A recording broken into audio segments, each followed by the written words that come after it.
তাহলে আজ বুঝতে পারছিলাম না ঘুম থেকে উঠে কি রান্না করব। যদি লেট হয়ে যায় ঘুম থেকে উঠতে, তো সকালবেলায় সব কাজগুলোই কেমন যেন গোলমাল হয়ে যায়। তো আমি রোজ সকাল সকাল ঘুম থেকে উঠে সমস্ত কাজ করার চেষ্টা করি, কিন্তু বেশ কিছুদিন হলো উঠতে পারছি না। যেহেতু রাত্রি জেগে আমি এডিটিং করি ভিডিওতে এবং ভয়েস ওভার দিই, সেখানে কিন্তু আমার 11টা বাজে। তাও ধরো ঘুমাতে ঘুমাতে রাত্রি 1টা থেকে 1:30 বেজে যায়। তো কাল রাত্রে বসেছিলাম আর বসে বসে কিছুটা কচুরলতি ছাড়িয়ে রেখেছিলাম।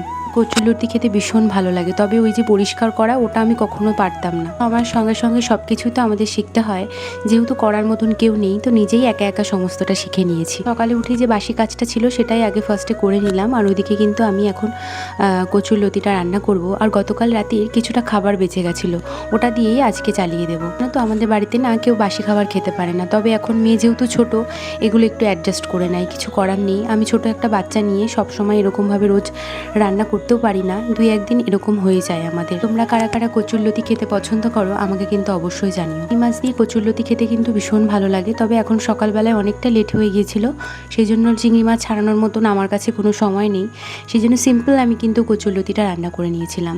তো কেমন লাগলো ভিডিওটা অবশ্যই কিন্তু আমাকে কমেন্ট করে জানিও।